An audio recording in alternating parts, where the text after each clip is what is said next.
Vous souhaitez planter une agapante chez vous? Dans cette vidéo de projet écolo, on vous explique quels sont les soins dont elle a besoin. Allez, c'est parti! Les agapantes ont besoin de froid pour fleurir. Cependant, le gel et les vents froids ont un effet négatif sur les feuilles. La température minimale doit se situer autour de -8 degrés, température à laquelle ces feuilles commencent à tomber. Mais elle peut descendre jusqu'à -12 degrés, ce qui n'est toutefois pas recommandé. Le climat idéal pour l'agapante est donc un climat tempéré. L'agapante se plaît dans des conditions de lumière semi-ombragées ou même en plein soleil, mais jamais à l'ombre complète. La floraison la plus abondante se produit en plein soleil. Elle est généralement plantée dans des pots, des bordures ou sous des arbres. Normalement, elles sont plantées en groupe car elles génèrent d'abondantes feuilles qui forment un grand couvre-sol. Si la région est très froide, il est essentiel de les placer contre un mur pour les abriter ou dans des pots faciles à déplacer afin de pouvoir les rentrer à l'intérieur pour éviter les gelées. Il est possible de trouver des variétés adaptées au climat plus froid. Dans ce cas, recherchez celles à feuilles étroites qui résistent mieux que celles à feuilles larges. Découvrez plus de plantes d'extérieur résistantes au froid et à la chaleur dans la vidéo que nous vous laissons ici. Le sol des agapantes doit être ordinaire et poreux, afin que les racines avec tubercules puissent se développer sans être trop serrées. Il doit être également enrichi et bien filtrant. Pour ce faire, il convient de préparer un mélange de terreau universel composé à part égale de tourbe et d'humus de verre en ajoutant 2 poignées de perlite, de gravier volcanique ou de vermiculite. Au printemps, il est recommandé de fertiliser le sol pour favoriser la floraison. L'engrais azoté est utilisé pour cette espèce et une couche de paillis permet de maintenir le sol en bon état et d'empêcher l'humidité de s'échapper.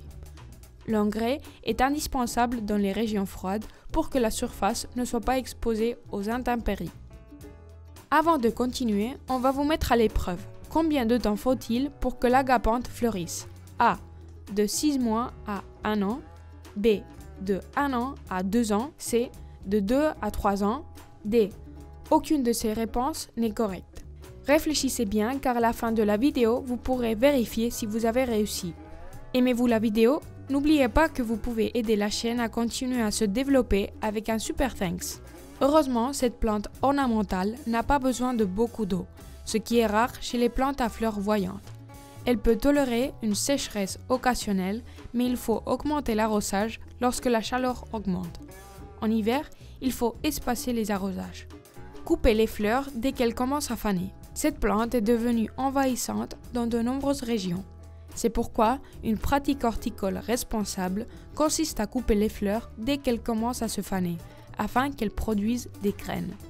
Cette pratique les empêchera de s'envoler et de coloniser de nouveaux endroits indésirés.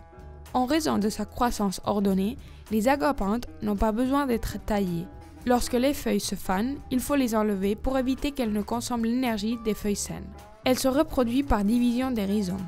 La méthode la plus courante pour reproduire l'agapante est la division des rhizomes en hiver ou après la floraison en été. Il faut tenir compte du fait que l'agapante ne fleurit pas avant la 2e année. Cette division des rhizomes sert également d'entretien pour maintenir la plante mère en bon état et il est recommandé de le faire tous les 4 ou 5 ans. On peut aussi multiplier les agapantes par semis obtenus à partir de la fleur, soit dans des magasins spécialisés. Lorsque vous plantez des agapantes, prévoyez un espacement de 40 cm entre elles, compte tenu du fait qu'elles vont grandir. Et pour en revenir à la question qu'on vous a posée précédemment, vous y avez déjà réfléchi? La réponse correcte est la C. Vous devez savoir que la croissance de l'agapante est assez lente. Cela peut prendre 2 à 3 ans pour fleurir, mais ce temps n'est que pour l'acclimatation. Puisqu'une fois qu'elle s'est établie après avoir été plantée, elle fleurira chaque année à l'arrivée de l'été. Si vous souhaitez continuer à apprendre sur l'entretien des plantes, ne manquez pas la playlist qu'on vous laisse ici. Dites-nous, vous voulez planter une agapante chez vous? À la prochaine les écolos!